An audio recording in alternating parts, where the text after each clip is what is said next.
Welcome back to the Shine Within podcast. Natasha Rosie is a Shetty certified health and mindset coach, Red Seal chef, and mother of two. With a passion for empowering women, Natasha helps her clients rediscover their purpose, overcome obstacles, and live authentically. Drawing from her own personal experiences of overcoming heartbreak, grief, and depression, she is dedicated to guiding others on their journey to self-love, fulfillment, and transformation. Through her coaching, she inspires women to break free from limiting beliefs and embrace the life they were meant to live. Don't we need to live on purpose, right? Yes. We need to live on purpose. I love that. Shetty, I listened to a couple of his podcast episodes. He was a monk, I believe. He's pretty awesome. I enjoyed listening to him. He's Yeah. amazing. He's so unique and so colorful because he's not just like a mentor. He also talks about his struggles in his youth, when he would be getting into trouble or hanging out at the bar for too long. And then he became a monk for a little bit. You know what I mean? He's totally my kind of person that like tests out everything. And now he's like this well-rounded individual with so much life experience that's just come full circle. And he's amazing, amazing. I love it. Yeah. But I'm excited to talk to you, my dear, because you've overcome some obstacles yourself in life. I've struggled with anxiety and depression. You name it, I've been there. That's why I went to the bottom. But let's talk Yeah. a little bit about your journey to empowerment. You've been through, like I said, even heartbreaks. Can you share the pivotal moment and where you decided to transform your life and how that actually led you to your current mission of empowering women? Well, for me, I sort of woke up one day. I mean, there was two pivotal moments. Once when I was around the age of 19, I had set off into a different province from Alberta, Canada to British Columbia, Canada to pursue my dreams of being an actress. And while I was living there and about to go to acting school, and I had a job at the organic market there and everything, I was really kind of suddenly hit with this question that came out of nowhere of what is the point of this if we're all just going to die? And it really hit me hard. And I remember being on the phone with my parents and sort of talking to them about it. My dad said, "Yeah, I experienced something like that too when I was a little bit older than you." And it kind of stalls you. Like it just like builds a wall right in front of you. And you're like, what is the point of all of this and everything that I'm doing if we're just going to die? And I got really, really depressed. And I sort of packed up my things and went back home with my tail between my legs. And I went back to, my waitressing job, back to a crappy relationship, and back to hanging out with my friends who I love, but they just weren't really doing the things that I wanted to be doing. I wanted to be out exploring. I was always that sort of free spirited one that was like doing weird things and not following the straight and narrow road, which I think my parents would have maybe appreciated a little bit more, but they were very supportive in everything that I did. And so fast forward about, I would say 10 years, no, let's do some quick math here. 15 years later, let's say, I woke up one day living in a very small town in Alberta, having a brand new baby, no support, husband gone to work all the time. And I had no plans of wanting to get married, wanting to have kids, and I wasn't working. And I just was like, how did I get here? Like this was not my plan. And like now as I'm talking to people, this seems to be a common thing. Like people wake up and they're like, how did I end up here? Like this was not what I planned. And so things like depression and anxiety really can steer us off our paths. So to answer your question, I basically sort of woke up in bed one day and was like, how the F did I get here? And I was sort of wasting life watching daytime TV, being envious of everybody else's lives that I was watching instead of my own. Yeah, I feel you 100%. I was the same way too. I remember, well, my mom thought I was like the black sheep of the family. I'm the youngest. And she had all these rules, and Gina doesn't like rules. She is Yeah. very free-spirited and is against rules, even to this day when it comes to government and everything. We'll talk about that stuff a little bit later. Yeah. The program state and how they're conditioning us to become whatever they want us to become. But we need to discover who we truly are because we are here and there is a purpose. And a lot of us do have to go through pain to find that purpose. And that was my path. I remember, Mhm. yeah, going to parties because I wanted to numb myself. I didn't want to follow the norm because I didn't like the norm. What's the norm? Yeah. No, normies, no. And Yeah. I did different things and I got in trouble, but then it led me to a dark path and then I couldn't get out of it. I couldn't break free from it. And it wasn't until I was, I think in 2017, got a mindset coach. That's why I love mindset mentors, coaches. They really, really, truly do help. But I felt like I was having more of a soul awakening and a path to more self-awareness of of myself and learning more about Gina, especially when 2020 hit. Now, you mentioned that mastering your soul awakening was the key to overcoming depression and self-doubt. What does soul awakening mean to you, and how can others begin to transform themselves into this journey? Soul awakening is such a beautiful thing, and it can mean different things to people. It doesn't have to mean one specific thing. But basically, it's really going inwards. And it's funny saying that because having struggled with depression and being an introvert, like I'm always stuck going inwards. But it's a different kind of inwards. It's more like opening your heart and really listening to what you want and what you don't want. And it's figuring out where you really want to be in life and how you're going to get there and what you need to shed and what you need to let go of that's not your fault. You know, things that you've just sort of downloaded and programmed as you're growing up that are not, again, your fault. And things that aren't serving you, people that aren't serving you, jobs that aren't serving you, things that aren't bringing you to like your best self or helping you be the most joyful, truthful self, get rid of them, you know? And so the soul awakening thing is really learning how to filter out and listen to your mind, your thoughts, and your body. And for me, it's building these habits and tools that work for me insanely good right now. And like it's taken, I would say, about 4 years. But the beauty of me learning this is that I now can compress time for other people to get here a little bit faster, you know? So I'm 100% very supportive in soul awakening work. I think it's so, so important for every human.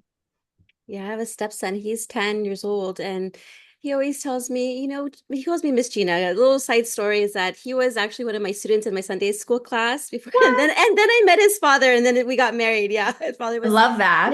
yeah, so interesting. It's amazing. I love him so much because he reminds me of my other son who is just going to have his ninth birthday tomorrow.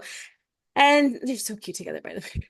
And anyway, so he was like, Miss Gina, can you tell me one of your speeches again? I love to hear them. I'm like, my speeches. He's all, about finding purpose, because I don't know what my purpose is. I said, oh, little one, you know more of your purpose than us adults do, okay? Yeah, yeah, that's so true. And he's just so fascinating. He wants to know. I said, that's for you to discover, not for me to tell you what to do. We can only guide you and support you and encourage you and love on you. But that is for you to discover for yourself. And that is the beauty of it. And that is the journey of what it's Mm, been here on earth. It's like Earth School, I told him. yeah. So cute. Yeah. Yeah. When you realize that it's not anybody else's job to figure out your happiness, then that's a huge pivotal moment when you stop reaching from outside of you to find happiness because it doesn't work that way. You have to start here. You have to start here. And that was difficult for many people. They just look at what their friends are doing, the next trend, what they're watching on TV. I remember I was watching Keeping Up with the Kardashians in 2010, 2012, those times, and I was Yeah. like hooked on their life story and Yeah. their drama. What about my own personal story? And that's what it is. It's all like conditioning. They'll just want us to be distracted so we don't discover our true essence and our beautiful soul that lies within us. And so, Yeah. yeah. Yeah. Yeah. Yeah, I've been learning. I have a few amazing mentors actually in regards to soul awakening and really, I totally just lost my train of thought. What was I going to say? Um, oh yeah, about Earth School and how we choose to be here. We choose our lives, and this has been a really hard thing to get my head around. I was like, why the heck? You know, most people will be like, why would I choose this body and this life and these struggles? And it's like because you're here to have learn lessons, you know, and have an experience. There are, and this might sound woohoo, but I don't care. Like there are infinite amount of beings and spirits and life lifetime type things out there. And to have a human experience is a gift and a blessing. And when you sort of wake up to that and really start to notice the magic around you, it's just life, it's life changing. It is magic. Yes. And Yeah. I love all the woo. The more woo, the better. So I love that. There's magic around me every time, every day. There's always something. And I'm trying to teach my husband, and he's finally trying to, or accepting the fact that he's experiencing a quantum leap. I said, this is a position you've wanted for a long time because he's been wanting this management position. When I first met him, I said to him, I don't see you as a senior processing engineer. No, I see you managing your own team one day. And he's like, oh, I'm not ready yet. I said, okay. Well, fast forward. Now he's like, oh, I want this position. I want to be a manager. See, I already knew for him. I can already see his potential before he even saw it for himself. And that is a sign of a good coach, by the way, when they can see your potential before you even see it for yourself. Well, now he's Yeah. finally experiencing this magic that's finally happening to him. And he's so excited. I'm like, you see, it's all a matter of you being perseverant, having patience, and also being persistent about it too, because Yeah. it's in your mind. It's a goal. It's a goal. It's a goal. So I'm excited. He's in a happy place. But I want to talk a little bit about limiting beliefs because obviously he experienced that limiting belief for himself. What are some of the most common limiting beliefs you actually see in your own clients, and how do you guide them to break free from these barriers? I mean, a lot of the most common thing I would say is like self-love. And it's really sad, and I get emotional sometimes when I talk about it. When I see women who just can't find it in them to love themselves enough to do the things that they want to do to make them happy. And I am open to men as well, but I kind of just gravitated towards working with women, but I do have a few men clients as well. But um that it's that lack of self-love and that lack of self-worth that I just want to instill into every single human that I can. And the getting over the limiting beliefs is one of my favorite challenges to help people with, because all we really need to do is, and again, it's not telling them what to do, it's guiding them, right? I'm not going to tell them what to do, but I'm there with so much love and unbiased, non-judgmental, like so much empathy. But really just taking so stupid, simple baby steps every day towards what it is that you want. And even if it's writing one sentence down, or having one thought idea, or sending one email, or ordering one book, or it could be the smallest little thing, but if you go to bed every single day knowing you've done one thing towards what you really want, you're winning. Yeah, send love letters to yourself through email. Email yourself. Get yourself a card. We were at the store the other day and they were picking out cards. I'm like, "Ooh, there's a nice card that I should get to myself and send to myself and open it up and read to myself, read it for myself." So there's little simple things you can do, especially the way we talk to ourselves. I find that I was guilty of this. I hated myself before, and I always talk so negatively to myself. And I Yeah. have to ask myself sometimes, so it happens. I'm not going to lie. It still comes to me. I'm human still. Yeah. I'm going to have limiting beliefs still. I'm going to have Yeah. imposter syndrome still, but it's Mhm. how I respond to them that I kind of like tweak it. So I notice now that I just say, not today, Gina, not today. Nope, not you. Because there's those voices, the inner critic, the inner ego, there's the intuition, and then there's the inner child. Those voices are all Mhm. there. Mhm. That inner critic could be so harsh sometimes. Yeah. Like very, very harsh. I came up with this little tool that I call the shush effect. And as soon as those little thoughts come into your head, I literally am like, shh, like I will shush the F out of it. You know what I mean? And it'll just disappear out of my head, because that's where you have to catch it, because they say that, a thought becomes a feeling, and that feeling produces how your body is going to physically go after and do things. So if you're constantly thinking, I suck, I suck, I suck, I suck, you're going to feel it. And that's how you're going to be living your life. So catch that thought right away. Like, are you sure that you should be shh? All right, do you think that you really deserve shh, and just shush it away, as if you're in a movie theater and someone's talking and they're being really loud and you're trying to watch the movie and there's that loud like shush, like just shush it away. And it's overcoming that that's a big, big, huge way that I've and still do use for depression and imposter syndrome, big time. No, I love that. It's like the librarian, like, shh, quiet. Yeah. I don't know if you had watched MTV a long time ago, but they used to have this show. I don't know, it's something about being in the library where there's a bunch of there's a team and then they all have to like not laugh or something. Or I forget, but then the librarian inside they'd be like, shh, shh. Yeah. It just reminded me of that That's anyway. funny. That's good. It usually brings back some memory for somebody whenever I talk about it. So About that's a shush. yeah. Shush Yeah. effect. Try it. It's free. Yeah. Just do it. There's so many things that are free out there that you can just use, like nature. Yes. Take a deep breath. Literally today, I was walking down by the lake and I'm just, oh my God, it's such a beautiful day. And it's so, what's the word? Like it's just not appreciated as much as it should be. And it doesn't matter where you live. You don't have to live in Hawaii or whatever. Like there is beautiful nature no matter where you are. Even if all you have is the sky, get outside, up at the sky and just let it bring you joy. Taking that moment of pause and stillness is important. Yeah, if you go outside, just take off your socks and go in your backyard and just ground your feet on the floor on the ground there. Yeah. You'll feel an energetic shift. You'll see right away. I don't know, something about touching even the trees. Yeah. No, as you'll feel some type of energy. I don't know, nature is always fun for me. But I want to talk about infusing joy and play because I always am playful, especially when it comes to nature. And you do talk about bringing joy, play, and purpose into daily life. Can you actually go ahead and share some practical ways women can to begin to infuse more joy and play into their daily routines? Yeah, and that's something I struggled with for a long time is I lost my sense of play.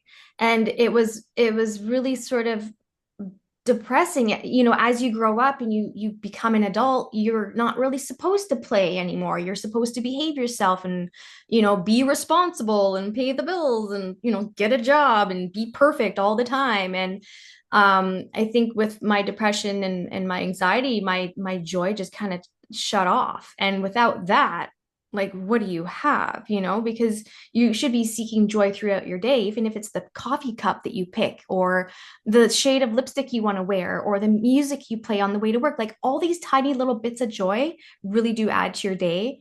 But I literally went on and I challenge anybody to do this. I did a 30-day joy instilling creativity challenge. And I literally did something creative every single day.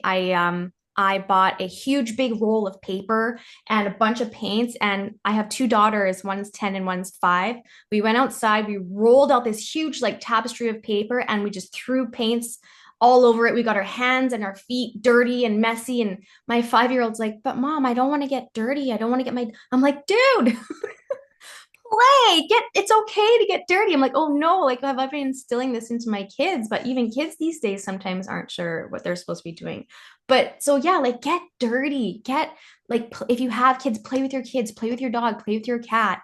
Find the jokes and the joy in things like you used to when you were a kid.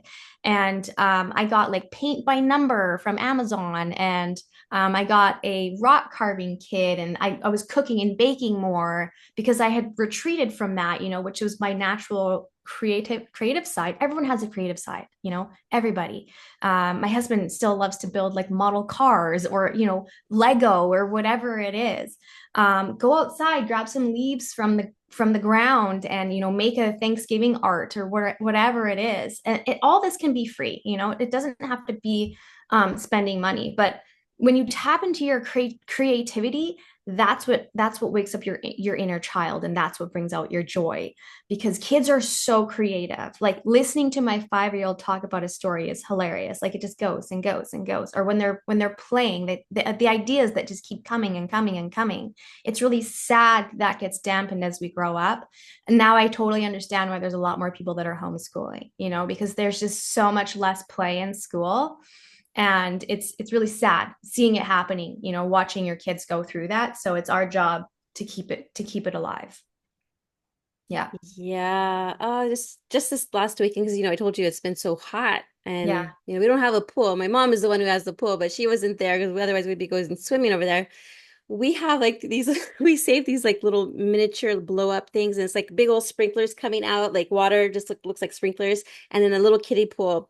we had them just go in there with their clothes on. I don't care, just Yeah. play. Yeah. Go for it. And they're like, because they're boys, they're just like, yeah. Yeah. They make a little bit too much noise though. I'm like, shush a little bit. We do have to Yeah. be considerate of the neighbors, but Yeah. enjoy, still enjoy. But there, it's so important to have that play time. Yeah. I noticed for myself when okay, I'm going back to my when I was first in rehab, we did game night where we were doing either Pictionary or some type of game. It was so much fun. And the counselors there will, you see, you can enjoy these games without having alcohol in your system. Hmm. And we're like, yes, because we're having so much fun and as a community too. Now you have a community that you conduct. Can you talk a little bit about that? I do.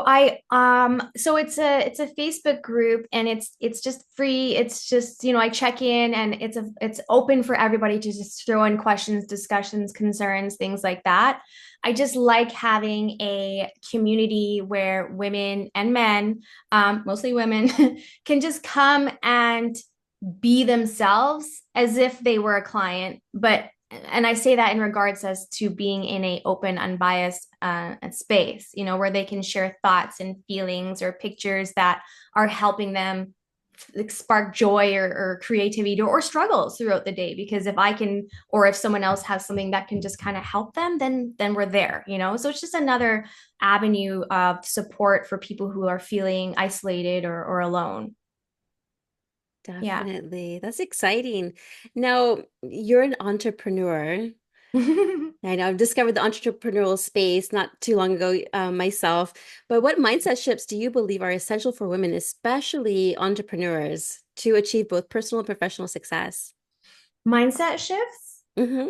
Um, I guess like imposter syndrome, because sometimes people are afraid of success. Well, I think a big one is that people feel like it's been done already, that Yes. something's been done already, or it's oversaturated. And the fact that there's only one of you on this planet means that it hasn't been done yet. Because when you do it, you're going to bring it with your own taste and your own colors and your own version. So don't feel like it's already been done or it's too saturated because that's just not true. Because if you haven't done it, then it doesn't exist yet. And so if it speaks true to your heart and it literally gets you out of bed in the morning, go for it. You know what I mean? And it doesn't matter what it is. It doesn't matter what it is. If it's not hurting anybody and it's helping people and it's making you happy and bringing you an income, and it's okay to talk about income and it's okay.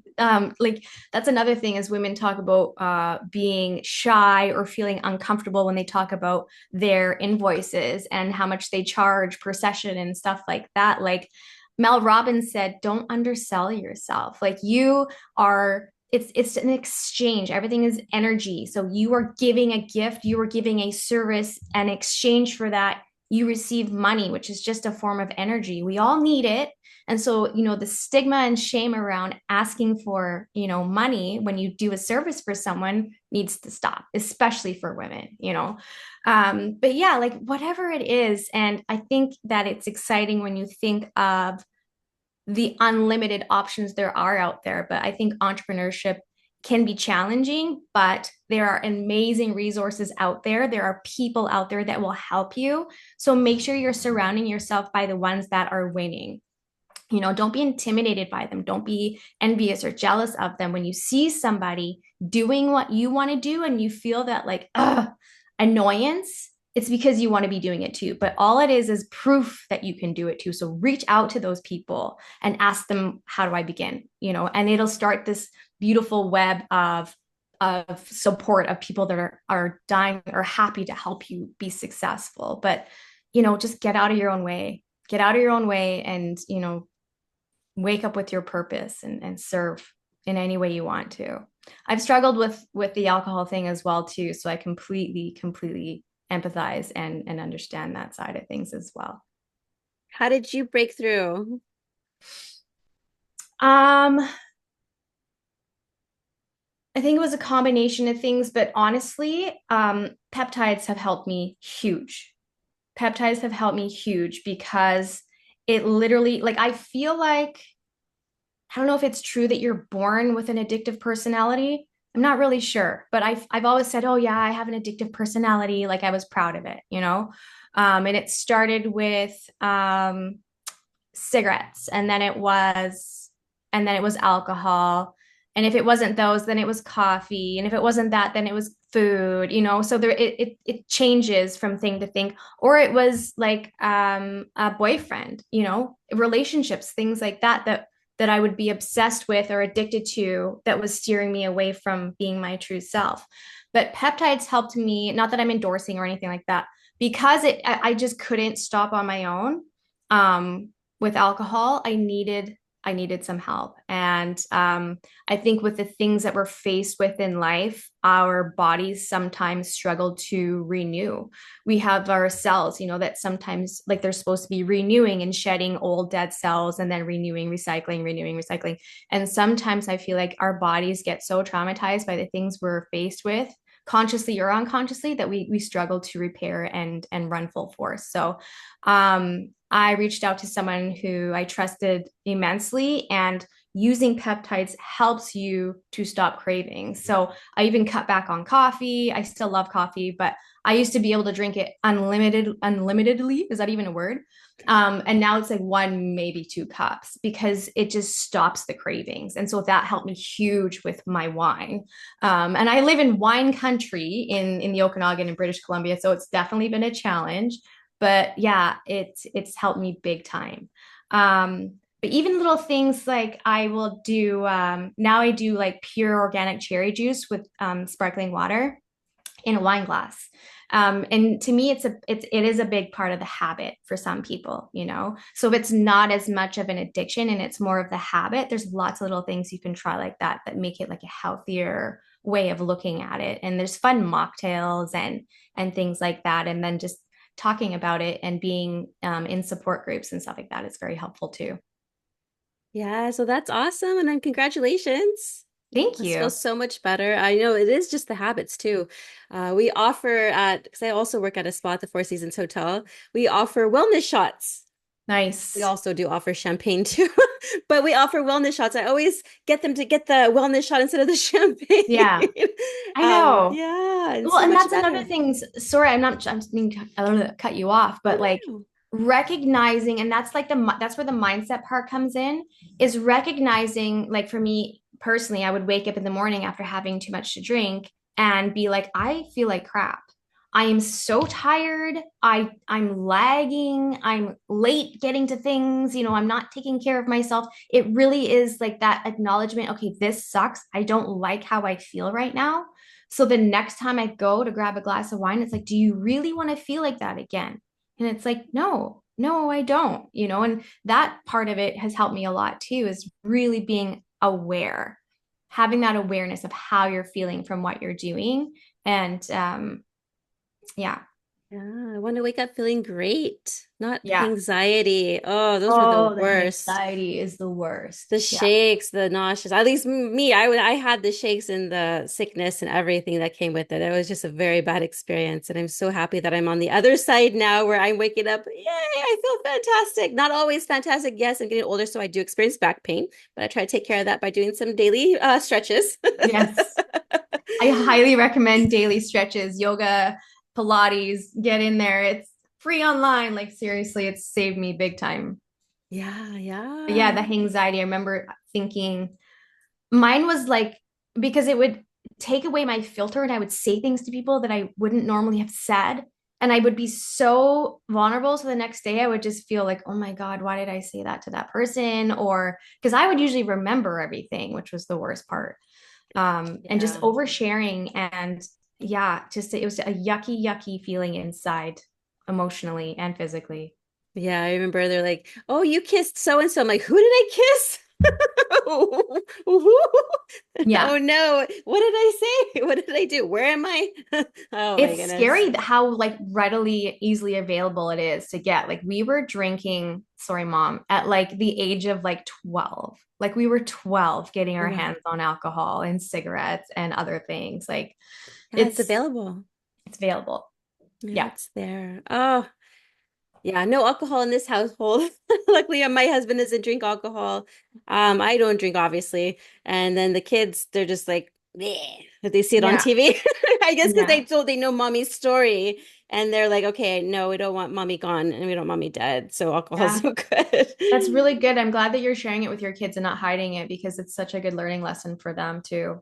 Yeah, that was one of my speeches, by the way, to my stepson. He wanted to know, I didn't give him all the details. He's a little bit too young. Yeah. But just how much it affected my life. And Yeah. yeah, so he gets it. Now he's just like, okay. Because some of the details, like, heck, I'll share on here, but it's a little bit too much. But Yeah. that's the thing, I noticed going back, I remembered everything. There's only one time on my 22nd birthday, or maybe 23rd birthday, that I blacked out. That was the day that I had kissed somebody, and then I was like, where am I? That was the only time that I blacked out because I remember everything. And there was probably a purpose for me to remember everything so that way I can share my story. And that's what I do. I speak a lot about my story and just to give light to say, hey, it doesn't have to be this way. You have a choice. You Yeah. have the power within you to change. Yeah. And life Everybody can does. be fun without alcohol. It actually can. And that's a hard, hard thing Mhm. to understand Yeah, a when you're lot of used to people. having alcohol at every event, yeah.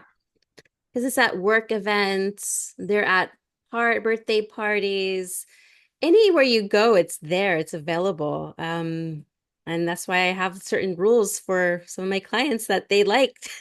I always offer, they take whatever they want to do. And they take the Cinderella story where they're like, I'm out by 12 o'clock. I don't want to Yeah. be out there with them when they're all getting rowdy and crazy. And then they have an accountability partner as a friend of theirs that they will go ahead and contact when, say, hey, can you pick me up? Or they'll just drive themselves because then, if I'm driving, I'm not going to drink. So Yeah. yeah, there's little tricks. So yeah. Now, Natasha, where can our listeners go ahead and find you online, or what is your website? My website is unlockyourbestself.ca. I forgot my website for a second there. Unlockyourbestself.ca. All my business stuff is on there. There's some freebies in there. I have a 14-day reflection journal that I'm really proud of. You can just download that. It's amazing on really bringing that awareness and acknowledgement every single day. There's an ebook on there, and then you can sign up and do a one-on-one coaching call with me. That's my favorite. I just love one-on-one with clients. And then yeah, I'm pretty active on Facebook. It's just Natasha Rosie, and Instagram, and TikTok. I'm on LinkedIn, but I'm not really on there often. It's something I'm working on trying to do. It's supposed to be pretty good for your professional side, but I don't know. We'll see. Yeah, so something about that. Many years ago, I got LinkedIn. This was in 2007. Never used it because I've been doing massage therapy for over 17 years. And so I never used a computer. I didn't, I already was set in my thing. And so when I got onto LinkedIn again, I only had like 100 connections or whatever. And I'm like, oh no, because normally like my other social media is a lot more than that. I'm like, Yeah. I need to get onto LinkedIn and start doing my work on there and Yeah. promote my podcast. And that's what I've been doing. And yeah, you'll see those numbers increase of followers and connections because Yeah, I haven't made it a habit yet, but it's on my list of things to do. It's just not a priority right now. yeah, I never used LinkedIn before, but now I find it very beneficial. Yeah. So, last question, what is the legacy you hope to leave with your coaching and work? And what is the ultimate message you want women to take away from your journey on and coaching philosophy?